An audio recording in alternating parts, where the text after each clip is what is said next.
ஆமாண்டி, என் மனசுல இருந்த ஈரத்தை 3 வருஷத்துக்கு முன்னாடியே நீதானே கொன்ன.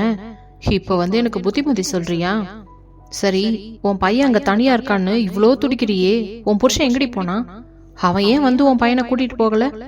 அவனை கூப்பிட்டு போக சொல்ல வேண்டியது தானே என்று கேவலமாக கேட்டான். மதுமிதா தன் கையை வேகமாக உதறிவிட்டு, என் புருஷனை பத்தி பேச உங்களுக்கு எந்த உரிமையும் இல்ல, நான் போறேன், உங்களால என்ன செய்ய முடியுமோ செஞ்சுக்கோங்க என்று கத்திக்கொண்டே அவனது அறையை விட்டு வெளியே ஓடினாள். அவள் ஓடிய வேகத்தில் அந்த அறையின் கதவு சுவரில் மோதி டங் என்ற சத்தத்துடன் மீண்டும் ஓடியது. அறைக்குள் ஒரு பயங்கரமான அமைதி நிலவ நாற்காலியில் அமர்ந்திருந்த சர்வேஷ் அப்படியே உறைந்து போய் நின்றான். அவனது கைகள் தானாகவே இறுகிய பாறை போல மாறின. அவனது கண்கள் கோபத்தின் உச்சத்தில் ரத்தமாய் சிவந்தது. இதுவரை பிசினஸ் உலகத்தில் அவனது அசைவிற்கும் ஒரு சொல்லிற்கும் கோடிக்கணக்கான மனிதர்கள் பயந்து நடுங்கி நின்றிருக்கிறார்கள். ஆனால் இந்த மதுமிதா தன்னை ஏமாற்றிவிட்டு தன் காதலை கேவலம் பணத்திற்காக மிதித்து துவம்சம் செய்துவிட்டு போன ஒரு துரோகி இன்று தன் கம்பெனியிலேயே ஒரு சாதாரண ஊழியராக வேலை பார்த்து கொண்டு தன்னையே எதிர்த்து நின்று கத்திவிட்டு போகிறாளா? அதுவும் தன் பேச்சை மீறி வேலையை முடிக்காமல் பாதிலேயே ஓடுகிறாளா? மதுமிதா என்று சர்வாவின் தொண்டையிலிருந்து ஒரு சிங்கத்தின் கர்ஜனை போல அந்த பெயர் வெளிவந்தது. அவன் மேஜை மேலிருந்து அந்த விலை உயர்ந்த ஒயின் கிளாஸை எடுத்து தரையில் வீசி எறிந்தான். அது சுக்குநூறாக உடைந்து சிதறியது.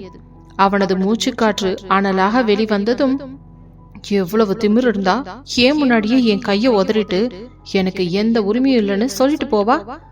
அதுவும் அவளோட அந்த புருஷனுக்காக எனக்கு முன்னாடி வக்காலத்து வாங்குறாளா? அவ புருஷனை பத்தி பேச எனக்கு உரிமை இல்லையா? அவளை அணு அணுவா சித்திரவதை பண்ணி அவளோட இந்த திமிர அடக்கலன்னா என் பேர் சர்வேஷ் இல்லடி என்று பற்களை கடித்தபடி தனக்குள்ளேயே சபதம் எடுத்தான். அவன் உடனே இன்டர்காம் போனை எடுத்து ஆபீஸின் முதன்மை செக்யூரிட்டிற்கு அழைத்தான். ஹலோ மதுமிதா, இந்த ஆபீஸ் கேட்டை விட்டு வெளியே போக கூடாது, அவள் அந்த வாசல்லையே தடுத்து நிறுத்துங்க என்று கத்தினான். ஆனால் மறுமுனையில் இருந்த செக்யூரிட்டி, சாரி சார், நீங்க கூப்பிடுறதுக்கு ஒரு 2 நிமிஷத்துக்கு முன்னாடிதான் அவங்க வேக வேகமா ஓடி போய் ஒரு ஆட்டோ பிடிச்சு ஏறி போயிட்டாங்க சார். பனிமூட்டம் அதிகமா இருக்கிறதுனால ஆட்டோவும் சீக்கிரம் மறைஞ்சிடுச்சு சார் என்றான் பயத்துடன். சர்வா கோபத்தில் போனை தூக்கி எறிந்தான். அவனது கோபம் இப்போது குன்னூர் மலையின் எரிமலையாக வெடித்தது. விக்ரம் என்று கத்தினான். அடுத்த சில வினாடிகளில் விக்ரம் பதற்றத்துடன் அறைக்குள் நுழைந்தான். தரையில் சிதறி கிடக்கும் கண்ணாடி துண்டுகளையும் சர்வாவின் வெறிப்பிடித்த முகத்தையும் பார்த்த விக்ரமிற்கு விஷயம் புரிந்துவிட்டது. என்ன சர்வா, என்னாச்சி? மது ஏன் அழுதுகிட்டே வெளியில ஓடுறா என்று கேட்டான் விக்ரம். விக்ரம், அவளுக்கு எவ்வளவு தைரியம் இருந்தா என் கைய உதறிட்டு போவா? இந்த சர்வோஷோட பேச்ச மீறி இந்த உலகத்துல யாரும் ஒரு அடி கூட எடுத்து வச்சதில்ல. ஆனா அவ தான் புருஷனை பத்தி பேச எனக்கு உரிமை இல்லைன்னு சொல்லிட்டு ஓடுறா. அவளோட இந்த திமிருக்கு காரணம் அவ இன்னும் இந்த வேலையில இருக்கிறது தான். அவளை இப்போவே இந்த வேலையை விட்டு தூக்கணும்னு தோணுது. ஆனா அப்படி தூக்குனா அவ வேற எங்கேயாவது ஓடிடுவா நிம்மதியா. அவளை என் கண்ணு முன்னாடியே வச்சு அவளோட ஒவ்வொரு நாளையும் நரகமா மாத்தணும். அவ என்கிட்ட வந்து மண்டியிட்டு அழணும் விக்ரம் என்று சர்வா வெறியோடு சொன்னான். சர்வா, கொஞ்சம் அமைதியாருடா, கோபத்துல எந்த முடிவும் எடுக்காத.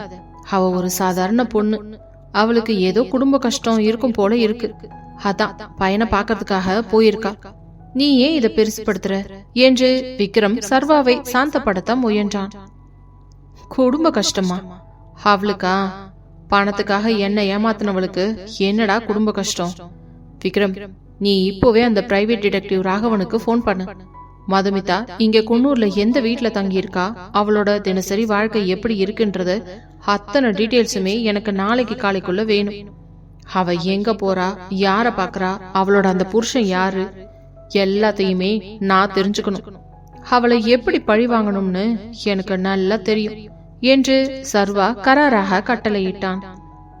அங்கே ஆபீஸை விட்டு ஆட்டோவில் ஏறி தப்பித்து வந்து மதுமிதாவின் நெஞ்சு இன்னும் வேகமாக அடித்துக் கொண்டிருந்தது.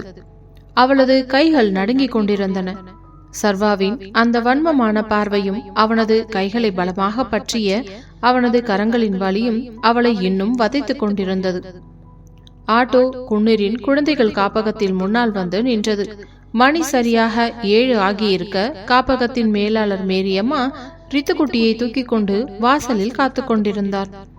பனிமூட்டம் அதிகமாக இருந்ததால் ரித்துவின் குட்டி உடம்பு குளிரில் லேசாக நடுங்கிக் கொண்டிருந்தது. அம்மா என்று மதுவை பார்த்ததும் ரித்துக்குட்டி தன் குட்டி கரங்களை நீட்டி அழுதான். மது ஆட்டோவிலிருந்து இறங்கி ஓடிச் சென்று மேரி அம்மாவிடம் இருந்து ரித்துவை வாங்கி தன் மார்போடு இறுக்கமாக அணைத்துக் கொண்டாள். சாரி மேரிமா, ஆபீஸ்ல கொஞ்சம் அவசர வேலை, அதான் லேட் ஆகிடுச்சு என்று கண் கலங்கினாள் மது. பரவாயில்ல மது, ஆனா பனி ரொம்ப அதிகமா இருக்கு, குழந்தைக்கு குளிரும், சீக்கிரமா வீட்டுக்கு கூட்டிட்டு போங்க என்று சொல்லிவிட்டு மேரியம்மா காப்பகத்தை பூட்டினார். மது ரித்துவை இடுப்பில் சுமந்து கொண்டு தன் வாடகை வீட்டை நோக்கி வேகமாக நடந்தாள். குளிர்காற்று அவளது முகத்தை ஈட்டியாக குத்தியது. வீட்டிற்குள் நுழைந்து கதவை பூட்டிய பின்புதான் அவளுக்கு மூச்சே வந்தது. ரித்துவை மெத்தையில் அமர வைத்துவிட்டு அவனுக்கு கம்பளி சட்டையை போட்டு விட்டாள். அம்மா, ஏமா இன்னைக்கு ரொம்ப லேட்டு, எனக்கு பசிக்குதுமா என்று ரித்து தன் மழலை குரலில் சொல்ல, இதோட தங்கம், அம்மா பால் சூடு பண்ணி எடுத்துட்டு வரேன் என்று சமையல் அறைக்குள் சென்றாள் மது. அடுப்பை பற்ற வைத்துவிட்டு பாத்திரத்தில் பாலை ஊற்றியவள் அப்படியே சமையலறை மேடையில் சாய்ந்து கொண்டு கண்ணீர் விட்டு அழுதாள். சர்வா, நீ ஏன் என் வாழ்க்கையில திரும்ப வந்த? என் மேல இருக்கிற கோபத்துல நீ என்னை என்ன வேணா கேவலமா பேசு, ஆனா என் புருஷனை பத்தி பேச உனக்கு எந்த உரிமை இல்லைன்னு நான் சொன்னது உன்னை இன்னும் எவ்வளோ கோவப்படுத்தும்னு எனக்கு தெரியும். நீ கம்பெனியை விலைக்கு வாங்கினதே என்ன பழி வாங்கத்தான்னு சொல்லிட்ட. இனிமே ஒவ்வொரு நாளும் ஆபீஸ்ல எனக்கு என்னென்ன கொடுமைகள் காத்துக்கிட்டு இருக்குதோ தெரியலையே. ஆண்டவா, என் ரித்துக்குட்டிக்காகத்தான் நான் இந்த அவமானங்கள் எல்லாத்தையுமே தாங்கிக்கிட்டு இருக்கேன். எனக்கு இந்த வேலையை தவிர வேற வழியே இல்லை. நீதான் எங்களை எப்படியாச்சும் காப்பாத்தணும் என்று மனதிற்குள் உருகி பிரார்த்தனை செய்தாள். மறுநாள் காலை குன்னூரின் வானம் இன்னும் இருண்டே இருந்தது. மதுவுக்கு ஆபீஸ் செல்வதற்கே பயமாக இருந்தது. ஆனால் வேலைக்கு செல்லாவிட்டால் சர்வா தன்னை வேலையை விட்டு தூக்கி விடுவான், தன் மகனின் எதிர்காலம் பாடாகிவிடும் என்ற பயத்தில் வழக்கம் போல தயாராகி ஆபீஸிற்கு வந்து சேர்ந்தாள். அவள் தன் இருக்கையில் அமர்ந்த சில நிமிடங்களிலேயே ஆபீஸ் வாயிலில் அந்த ரோல்ஸ் ராய்ஸ் கார் வந்து நின்றது. சர்வா காரிலிருந்து இறங்கி உள்ளே வந்தான். அவனது முகம் நேற்று இருந்ததை விட இன்னும் கடுகடுப்பாகவும் கோபத்தின் உச்சத்திலும் இருந்தது. அவன் யாரையும் பார்க்காமல் தன் அறைக்குள் சென்றான். அவன் சென்ற 5 நிமிடத்தில் சர்வாவின் PA இருக்கைக்கான பெல் சத்தம் டிங் டிங் என்று அடிக்க, மது தன் கைகளில் ஒரு டைரியையும் பேனாவையும் எடுத்துக்கொண்டு தன் இதய துடிப்பை கட்டுப்படுத்தி கொண்டு அவனது அறைக்குள் நுழைந்தாள். சர்வா தன் மேஜையின் பின்னால் கம்பீரமாக அமர்ந்திருந்தான். அவனது முன்னாள் டிடெக்டிவ் ராகுல் கொடுத்த அந்த ரகசிய கோப்பு இருந்தது. அதில் மது தங்கியிருக்கும் வீட்டின் முகவரி, அவளது தினசரி நடமாட்டங்கள் அனைத்துமே இருந்தன. ஆனால் அவளது புருஷனை பற்றியோ அவளது குழந்தையின் தந்தை யார் என்ற விவரமோ அந்த கோப்பில் தெளிவாக இல்லை.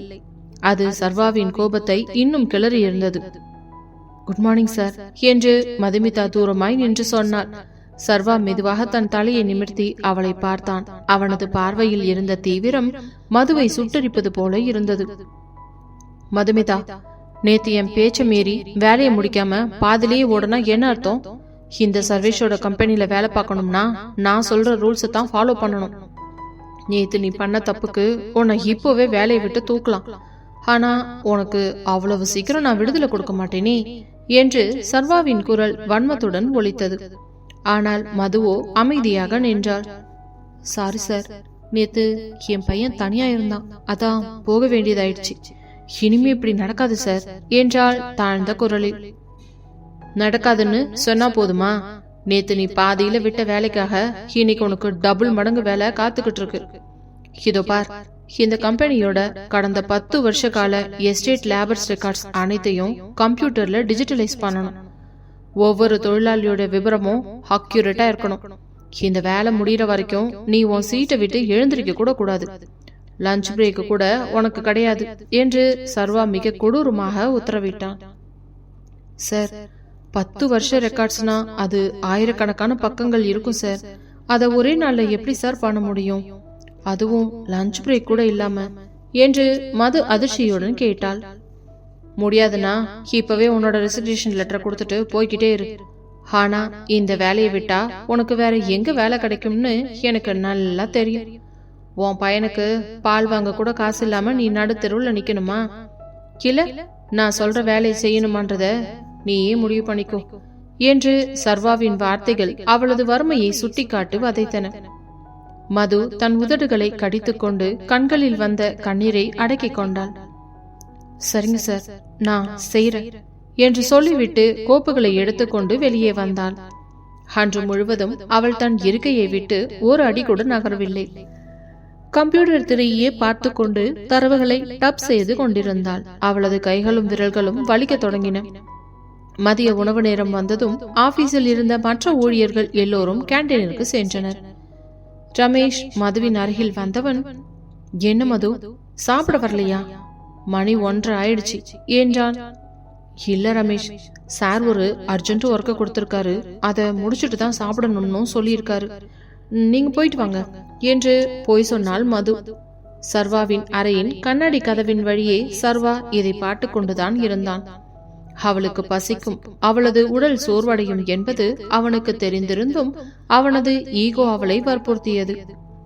என்னை எதிர்த்து பேசின உனக்கு இந்த தண்டனை பத்தாது மதுமிதா, உன் திமிரனா அடக்கிய தீருவன் என்று நினைத்து கொண்டான். மணி மாலை 5 ஆகியது. ஆபீஸ் ஊழியர்கள் அனைவரும் தங்களின் வேலைகளை முடித்துவிட்டு கிளம்ப தொடங்கினர். மதுவின் கண்கள் கம்ப்யூட்டர் திரையை பார்த்து பார்த்து சிவந்து போயிருந்தன. அவளது வயிறு பசியால் கிள்ளியது. ஆனாலும் அவளது விரல்கள் விசைப்பலகையில் ஓடிக்கொண்டே இருந்தன. 6:30 மணிக்கு சர்வா தன் அறையை விட்டு வெளியே வந்தான். கோட் ஷூட்டுடன் கம்பீரமாக வந்து மதுவின் மேஜையின் முன்னால் நின்றவன், என்ன மதுமிதா, வேலை எவ்வளவு தூரம் முடிஞ்சிருக்கு என்று கராராக கேட்டான். சார், இன்னும் ஒரு 2 வருஷ ரெக்கார்ட்ஸ் மட்டும்தான் சார் பாக்கி இருக்கு, மீதி எல்லாத்தையும் என்ட்ரி பண்ணிட்டேன் சார் என்றால் மது சோர்வான குரலில். பரவாயில்ல, மீதி இருக்கிற வேலைய அப்படியே வச்சுட்டு இப்போ என் கூட கிளம்பு என்றான் சர்வா. மது புரியாமல் அவனது முகத்தை பார்த்தவள், எங்க சார்? இந்த கம்பெனியோட மெயின் டீ எஸ்டேட் ஃபேக்டரி குன்னூரோட மலை உச்சியில இருக்கு. அங்க இன்னைக்கு ஒரு அவசர மீட்டிங் இருக்கு. என்னோட பிஏவா நீ என் கூட வந்து அங்க இருக்கிற விவரங்களை நோட் பண்ணிக்கணும். கிளம்பு என்றான் சர்வா. சார், மணி இப்பவே 6:30 ஆயிடுச்சு சார். மலை உச்சிக்கு போனா திரும்பி வரதுக்கு ரொம்ப லேட் ஆகும் சார். என் பையன் என்று மது பயத்துடன் இழுத்தாள். மறுபடியும் உன் பையனை பத்தி பேசாத மதுமிதா. நேத்துதான் நீ என் பேச்ச மீறி ஓடன. இன்னைக்கும் அதே மாதிரி செய்ய பாக்குறியா? கம்பெனி முதலாளி நான் கூப்பிடுறப்ப வர முடியாதுன்னு சொன்னா அது ஆபீஸ் ரூல்ஸ்க்கு எதிரானது. வரியா இல்ல வேலையை விட்டு போறியா என்று சர்வா மீண்டும் அவளது பலவீனத்தை பயன்படுத்தினான். மதுவுக்குள் ஒரு பெரிய போராட்டமே நடந்தது. ஏ ருத்துக்குட்டிய, இன்னைக்கும் நான் எப்படி தனியா விடுவேன்? மேரியம்மாவிடம் மீண்டும் கெஞ்சி கேட்கணுமே என்று நினைத்து கொண்டே வேறு வழி இல்லாமல் தன் பையை எடுத்துக்கொண்டு சர்வாவின் பின்னால் நடந்தாள். ஆபீஸ் வாசலில் நின்ற அந்த பெரிய ரோல்ஸ் ராய்ஸ் காரின் பின் இருக்கையில் சர்வா அமர்ந்தான். மது காரின் முன்னிருக்கையில் டிரைவரின் அருகில் அமர முயன்றாள். மதுமிதா, நீ ஒன்னும் டிரைவரோட அசிஸ்டன்ட் இல்ல, ஏன் பிஏ, பின்னாடி வந்து உக்காரு என்று சர்வா கத்தியதும் மது பயத்துடன் காரின் பின் இருக்கையில் சர்வாவிற்கு சற்று தள்ளி ஓரமாய் அமர்ந்தாள். கார் குன்னூரின் அடர்ந்த மலைப்பாதையில் பனிமூட்டத்தை கிழித்துக் கொண்டு மேலே ஏற தொடங்கியது. காருக்குள் ஏசி ஓடிக்கொண்டிருந்தாலும் இருவருக்குள்ளும் ஒரு பெரிய நெருப்பு எரிந்து கொண்டிருந்தது. சர்வா ஜன்னல் வழியே வெளியே பார்த்து கொண்டிருந்தான். அவனது தோள்களும் மதுவின் தோள்களும் கார் வளையும் பொழுது லேசாக உரசின. அந்த தொடுதல் இருவரின் மனதிற்குள்ளும் ஒரு பழைய மின்சாரத்தை பாய்ச்சியது. ஆனால் இருவருமே அதை காட்டிக்கொள்ளவில்லை. மதுமிதா, உனக்கு ஒரு விஷயம் தெரியுமா என்று சர்வா அமைதியாக தொடங்கினான்.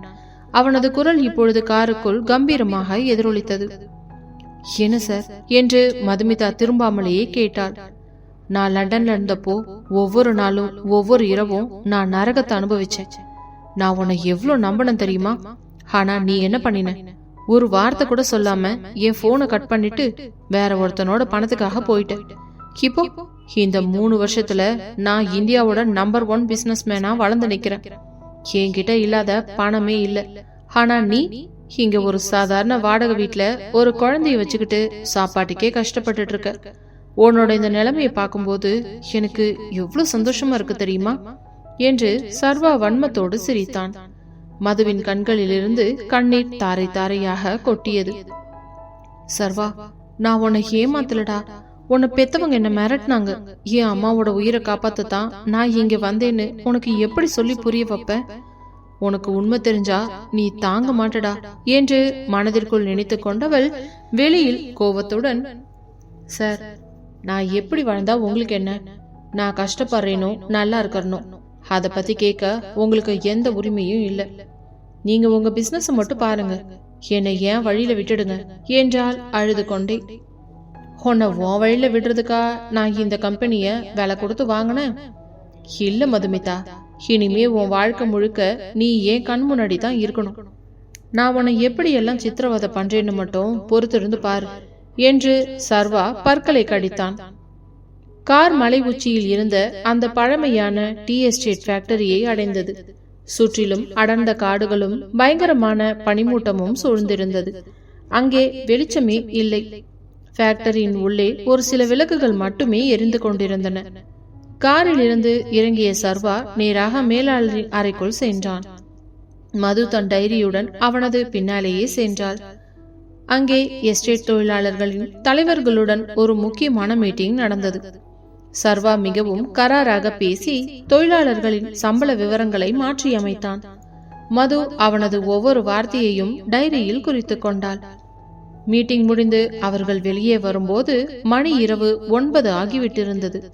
குன்னூர் மலையின் குளிர் உடம்பை நடுங்க வைக்க, அப்பொழுது திடீரென்று பயங்கரமான இடி சத்தத்துடன் மழை பெய்ய தொடங்கியது. மலைப்பாதையில் மழை பெய்தால் பனிமூட்டமும் நிலச்சரிவும் ஏற்படும் அபாயம் அதிகம் என்பதால், சார், மழை பலமா பெய்து, இப்போ மலைப்பாதையில கார்ல போறது ரொம்ப ரிஸ்க் சார். பனி வேற அதிகமா இருக்கு, ரோடு எதுவும் தெரியாது சார் என்றான் டிரைவர் பயத்துடன். டேய், நான் சொன்ன காரை எடுடா, எனக்கு இங்க தங்க முடியாது என்று சர்வா கத்தினான். இல்ல சார், டிரைவர் சொல்றது தான் சரி. இந்த கிளைமேட்ல குன்னூர் மலைப்பாதையில போனா விபத்து நடக்க வாய்ப்பு இருக்குது சார். பிளீஸ் சார், இன்னைக்கு ஒரு நாள் இங்கேயே எஸ்டேட் பங்களாவில தங்கிட்டு நாளைக்கு காலையில கிளம்பலாம் சார் என்று எஸ்டேட் மேலாளர் கெஞ்சினார். வேறு வழி இல்லாமல் சர்வா அங்கிருந்த எஸ்டேட் கெஸ்ட் ஹவுஸில் தங்க சம்மதித்தான். அந்த பழமையான கெஸ்ட் ஹவுஸில் 2 அறைகள் மட்டுமே இருந்தன. ஒரு அறை சர்வாவிற்கும் மற்றொரு அறை மதுமிதாவிற்கும் ஒதுக்கப்பட்டது. மது தன் அறைக்குள் சென்று கதவை பூட்டினாள். அவளது நெஞ்சு பயத்தில் துடித்தது.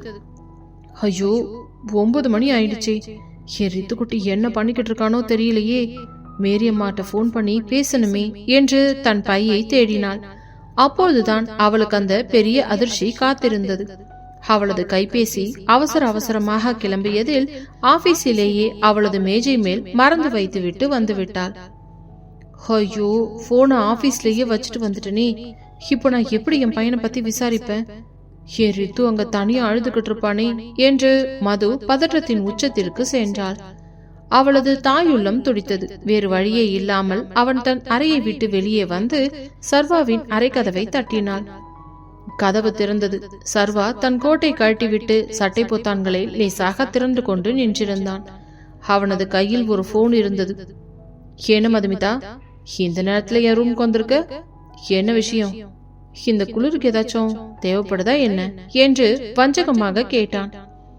சார், பிளீஸ் சார், என்னோட போனை நான் ஆபீஸ்லயே மறந்து வச்சுட்டு வந்துட்டேன் சார். என் பையன் கிரஷ்ல தனியா இருக்கான். அவங்க காப்பகத்தை பூட்டிட்டு போயிருப்பாங்களா இல்லையான்னு எனக்கு தெரியல. பிளீஸ் சார், உங்களோட போனை ஒரு 2 நிமிஷம் கொடுங்க சார். நான் அந்த மேரியம்மாவுக்கு போன் பண்ணி என் பையனை பத்தி கொஞ்சம் விசாரிச்சுக்கிறேன் சார். உங்களுக்கு ரொம்ப புண்ணியமா போகும் சார், கொடுங்க என்று மது அழுது கொண்டே அவனது காலில் விழாத குறையாக கெஞ்சினாள். சர்வா தன் கையில் இருந்த போனை பார்த்தான். அவளது அந்த தவிப்பும் கண்ணீரும் அவனது ஈகோவை இன்னும் கிளப்பியது. போன் வேணுமா உனக்கு? அதுவும் உன் பையனை பத்தி விசாரிக்கவா? மதுமிதா, நேத்து என் முன்னாடி என் கையை உதறிட்டு எனக்கு எந்த உரிமையும் இல்லைன்னு கத்திட்டு போனியே, அப்போ உனக்கு இந்த சர்வாவோட உதவி தேவைப்படும்னு தோணலையா? இப்போ மட்டும் ஏன் என்கிட்ட வந்து பிச்சை கேட்கிற மாதிரி கேட்கிற என்று சர்வா கொடூரமாக கேட்டான். சர்வா, என் மேல உங்களுக்கு எவ்வளவு கோவம் இருந்தாலும் சரி, என்னை என்ன வேணா சொல்லுங்க. ஆனா ஒரு குழந்தையோட பாதுகாப்பு முக்கியம் இல்லையா சார்? என் பையங்க என்ன நிலைமையில இருக்கிறான்னு தெரியாம என் நெஞ்சே வெடிச்சிடும் போல இருக்குது சார். ப்ளீஸ் சார், போனு கொடுங்க என்று மதுமிதா அவனது கைகளை பற்றி கெஞ்சினாள். சர்வா பட்டென்று அவளது கைகளை தட்டிவிட்டவன், முடியாதுடி, உனக்கு நான் போன் தரமாட்டேன். நீ இன்னும் ஒரு தப்ப கூட ஒத்துக்கல. நீ என்னை ஏமாத்தின அந்த துரோகத்தை நினைச்சி நீ இன்னைக்கு ஒரு இரவு முழுக்க தூங்காம உன் பையனை பத்தி நினைச்சி தவிச்சு அழணும். அந்த தவிப்பு எப்படி இருக்கும்னு நீ உணரும்டி. போ, ஒரு ரூமுக்கு போ என்று சர்வா மிக கொடூரமாக கத்திவிட்டு அவளது முகத்திற்கு நேராக கதவை டங்கென்று சாத்தினான். மது அந்த மூடிய கதவின் முன்னாலேயே அப்படியே தரையில் சரிந்து விழுந்து தன் முகத்தை புதைத்துக் கொண்டு கதறி அழுதாள். குன்னூர் மலை உச்சியில் மழை வெறித்து பெய்து கொண்டிருக்க, பனிமூட்டம் அந்த பங்களாவை சூழ்ந்திருக்க, அந்த இருண்ட இரவில் ஒரு தாய் தன் குழந்தையை நினைத்து தவித்து அழுது கொண்டிருந்தாள். அறைக்குள் இருந்த சர்வாவோ கதவின் பின்னால் சாய்ந்து நின்று கொண்டு அவளது அழுகை குரலை கேட்டு தன் நெஞ்சை பிடித்துக் கொண்டு நின்றான். அவனது கோபமும் அவனது ஆறாத காதலின் வடுவும் அவனை ஒரு சேர வதைத்துக் கொண்டிருந்தது. அந்த பழைய எஸ்டேட் பங்களாவை சுற்றிலும் பேய் மழை கொட்டி தீர்த்து கொண்டிருக்க, காதுகளை கிழிக்கும் இடிச்சத்தமும் மின்னல் கீற்றுகளும் அந்த இருண்ட இரவை இன்னும் பயங்கரமாக்கியது. பங்களாவின் மர ஜன்னல்கள் காற்றின் வேகத்திற்கு தாங்காமல் தடதடவென அடித்துக் கொண்டன. பங்களாவின் வரவேற்பறையில் தரையில் அமர்ந்து சர்வாவின் மூடிய அரைக்கதவின் மேல் தலையை சாய்த்து அழுது கொண்டிருந்த மதுவின் கண்ணீர் இன்னும் நின்றபாடில்லை. அவளது உடல் குளிரினாலும் தன் செல்ல மகன் ரித்துவை நினைத்த பயத்தினாலும் நடுங்கிக் கொண்டிருந்தது. சர்வா, பிளீஸ் போனு கொடுங்க. என் பையன் அங்க என்ன பண்றானே தெரியல. அவன் பயந்துடுவான். பிளீஸ் போனு கொடுங்க என்று அவளது குரல் அழுது அழுது அடியோடு தேய்ந்து ஒரு மெல்லிய முனகலாக மாறிய அந்த மூடிய கதவின் இடுக்கில் புகுந்து உள்ளே சென்றது. அறைக்குள் அந்த மூடிய கதவின் மறுபுறத்தில் அப்படியே சாய்ந்து நின்று கொண்டிருந்தான் சர்வேஷ். அவனது கைகள் இன்னும் பலமாக கட்டப்பட்டிருந்தன. அவனது வலது கையில் இருந்த அந்த அலைபேசி அவளது தவிப்பிற்கு பதிலளிக்க காத்து கொண்டிருப்பது போலவே மின்னியது. வெளியில் அவன் அவளிடம் கொடூரமாக பேசி கதவை முகத்தில் அடித்தது போல சாத்தி இருந்தாலும் அவளது ஒவ்வொரு விம்மலும் அவனது நெஞ்சுக்குள் ஈட்டியாக பாய்ந்து கொண்டிருந்தது. 3 வருடங்களாக அவளது துரோகத்தை மட்டுமே நினைத்து தன் இதயத்தை பாறையாக மாற்றி வைத்திருந்தான் சர்வா. ஆனால் இன்று அவளது இந்த நிஜமான தவிப்பும் ஒரு தாயாக அவள் உருகும் கண்ணீரும் அவனது பாறை இதயத்தில் ஒரு சின்ன விரிசலை உண்டாக்குவது போல இருந்தது. ஏன் இவ்ளோ துடிக்கிறா?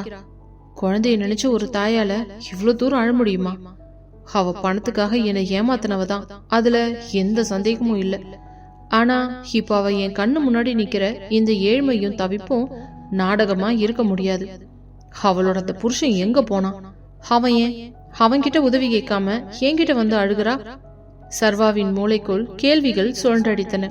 அவனது கோபமும் ஈகோவும் ஒரு புறம் தடுத்தாலும் அவளது அழுகை சத்தம் அவனது பொறுமையை சோதித்தது. சற்றென்று பற்களை கடித்தபடி கதவின் பூட்டை திருகி கதவை வேகமாக திறந்தான் சர்வா. கதவு திறந்த வேகத்தில் அதன் மேல் சாய்ந்திருந்த மது நிலை தடுமாறி உள்ளே விழ போனாள். சர்வா சற்றென்று குனிந்து அவளது இருள் தோள்களையும் பற்றி கொண்டான். அவனது கரங்களின் தொடுதல் பட்டதும் மது திடுக்கிட்டு தன் கண்ணீர் மல்கிய கண்களால் அவனது முகத்தினை பார்த்தாள். இந்தா போனு, யாருக்கு போன் பண்ணி பேசணுமோ பேசி தொலை. ஆனா இதுக்கு மேல என் ரூம் வாசல்ல நின்னு அழுதுகிட்டு இருக்க கூடாது, புரியுதா என்று சர்வா தன் குரலை மீண்டும் கராராக மாற்றிக்கொண்டு போனை அவளிடம் நீட்டினான். மது அவனது வார்த்தைகளை கொஞ்சம் கூட பொருட்படுத்தவில்லை. அவளுக்கு தேவை தன் மகனின் நலம் மட்டுமே. வேகமாக சர்வாவின் கையில் இருந்த போனை பிடுங்குவது போல வாங்கி கொண்டாள். அவளது நடுங்கும் விரல்களால் காப்பகத்தின் மேலாளர் மேரிமாவின் எண்களை அழுத்தினாள். போன் ரிங்காங்கி கொண்டிருந்த ஒவ்வொரு வினாடியும் அவளுக்கு ஒரு யுகமாக நகர்ந்தது. மறுமுறையில் போன் எடுக்கப்பட்டதும், ஹலோ மேரிமா, நான் மதுமிதா பேசுறேன் என்று பதற்றத்தில் கத்தினாள் மது. ஹா மதுமிதா, சொல்லுங்க. மலை உச்சில பயங்கர மழையாமே, நீங்க பத்திரமா இருக்கீங்களா என்று மேரியம்மாவின் கனிவான குரல் கேட்டது. நான் நல்லா இருக்கேம்மா. ஆனா என் ரித்துக்குட்டி எங்கம்மா? அவன் உங்க கூட தானே இருக்கான். அவன் சாப்பிட்டானா? ஹடம் பண்ணலையம்மா என்று மதுமிதா அடுக்கடுக்கான கேள்விகளை தொடுத்தாள். மறுமுனையில் மேரியம்மா லேசாக சிரித்தவர், அடடா மது, நீங்க ஏன் இவ்ளோ பதட்டப்படுறீங்க? நீங்க லேட் ஆகும்னு சொன்னதுமே நான் ரித்துவை என் கூடவே என் வீட்டுக்கே கூட்டிட்டு வந்துட்டேன்பா. இங்க அவனுக்கு சாப்பாடை ஊட்டி இப்போ கம்பளி போர்வையெல்லாம் போத்தி நல்லா தூங்க வச்சிருக்கேன். இடி சத்தத்துக்கு கூட அவன் பயப்படல, சமத்தா தூங்குறான்னா பாருங்களேன். நீங்க கவலைப்படாம நாளைக்கு காலையில பத்திரமா வாங்க என்றார். இதை கேட்டதும் மதுவின் நெஞ்சில் இருந்த ஒரு பெரிய பாரம் அப்படியே இறங்கியது போல இருந்தது.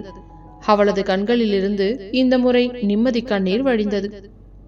ரொம்ப தேங்க்ஸ் மேரிமா, ரொம்ப நன்றி. நாளைக்கு காலையில நான் சீக்கிரம் வந்துடுறேம்மா என்று போனை துண்டித்தாள். அவள் போனை தன் மார்போடு சேர்த்து அணைத்துக் கொண்டு தரையிலேயே அமர்ந்து ஒரு நீண்ட பெருமூச்சனை விட்டாள். அவளது முகத்தில் தெரிந்த அந்த நிம்மதியை கண்ட சர்வா அவளையே உற்று பார்த்து கொண்டு நின்றவன், என்ன மேடம், உங்க பாச நாடகம் எல்லாம் முடிஞ்சிடுச்சா? உங்க பையன் பத்திரமா இருக்கான்னு தெரிஞ்சிடுச்சுல்ல? இப்போ என் போனை என்கிட்ட கொடுத்துட்டு முதல்ல என் ரூமை விட்டு வெளியில போங்க என்றான் சர்வா அவளது நிம்மதியை கெடுக்க வேண்டும் என்ற வஞ்சக எண்ணத்துடன். மது மெதுவாக எழுந்து நின்றாள். அவளது முகம் இன்னும் சோர்வாக இருந்தாலும் கண்களில் ஒரு தெளிவு இருந்தது. போனை சர்வாவின் மேஜை மீது வைத்தவள், ரொம்ப நன்றி சார். இந்த உதவிக்கு நான் உங்களுக்கு எப்படி நன்றி சொல்றதுன்னே தெரியல என்றால் தாழ்ந்த குரலில். நன்றியா? அது உன்கிட்ட இருந்து எனக்கு தேவையில்லை மதுமிதா. இந்த சர்வேஷ் யாருக்கும் சும்மா உதவி செய்ய மாட்டான். இன்னைக்கு நான் உனக்கு போனை கொடுத்ததுக்கு காரணம், நாளைக்கு நீ ஆபீஸ்ல வேலை செய்யும் போது என் பையனை பத்தி நினைச்சு மனசு சரியில்லை, அதனால என்னால ஃபைல் பார்க்க முடியலன்னு என்கிட்ட எந்த கதையும் சொல்லக்கூடாது. அதுக்காக மட்டும்தான் நான் உனக்கு போனை கொடுத்தேன். மற்றபடி உன் மேல எனக்கு எந்த இறக்கமும் இல்லை என்று சர்வா வார்த்தைகளால் அவளை குத்தினான். மது அவனது முகத்தை நேராக பார்த்தாள். எனக்கு தெரியும் சார், உங்க மனசுல இப்போ கோபமும் வன்மமும் மட்டும்தான் இருக்குதுன்னு எனக்கு நல்லா தெரியும். ஆனா ஒண்ணு மட்டும் ஞாபகம் வச்சுக்கோங்க, காலம் எப்பவும் ஒரே மாதிரி இருக்காது. நீங்க என்ன பழி வாங்கணும்னு நினைச்சு என்ன வேணா செய்யுங்க, நான் தாங்கிக்கிறேன். ஆனா என் பையனை இதுக்குள்ள இழுக்காதீங்க என்று சொல்லிவிட்டு தன் அறைக்கு செல்ல திரும்பினாள். நிலுடி என்று சர்வா சத்தமிட்டவன் அவனது நீண்ட கால்களால் அவளது முன்னால் வந்து அவளது பாதையை மறித்து நின்றான். காலம் எப்பவும் ஒரே மாதிரி இருக்காதுன்னு எனக்கு புத்திமதி சொல்றியா? ஆமாண்டி, 3 வருஷத்துக்கு முன்னாடி நீ என்னை ஏமாத்தினப்போ காலம் உன் பக்கத்துல இருந்துச்சு. நீ பணக்காரிடமா பார்த்து செட்டில் ஆகணும்னு நினைச்ச. ஆனா இப்போ காலம் என் பக்கத்துல இருக்கே. நீ இப்போ என் கம்பெனில ஒரு சாதாரண வேலைக்காரி, என் காலடியில வேலை பார்க்கற ஒரு அடிமை. இத முதல்ல உன் மனசுல ஆழமா பதிவு வச்சுக்கோ என்று அவளது முதுகத்திற்கு நேராக தன் விரலை நீட்டி எச்சரித்தான். மது எதுவும் பேசாமல் அவனது பார்வையை தவிர்த்து விட்டு தன் அறைக்குள் சென்று கதவை உட்புறமாக பூட்டிக் கொண்டாள். அறைக்குள் சென்ற மது அங்கிருந்த சிறிய மெத்தையில் படுத்துக் கொண்டாள். வெளியில் மழை மெல்ல குறைந்து குன்னூர் மலையின் அந்த விசித்திரமான அமைதி அந்த பங்களாவையே சூழ்ந்தது. ஆனால் அவளது மனதிற்குள் இருந்த புயல் ஓயவில்லை. நாளையிலிருந்து ஆபீஸ்ல சர்வாவோட கொடுமைகள் இன்னும் அதிகமாகும். அவன் என்னை இன்னும் எப்படி எல்லாம் பழி வாங்க போறான்னு தெரியலையே. ஆனா என் ரித்து குட்டிக்காக நான் எல்லாத்தையும் சகிச்சுதான் ஆகணும் என்று நினைத்து கொண்டே எப்பொழுது தூங்கினாள் என்று தெரியாமலேயே தூங்கி போனாள்.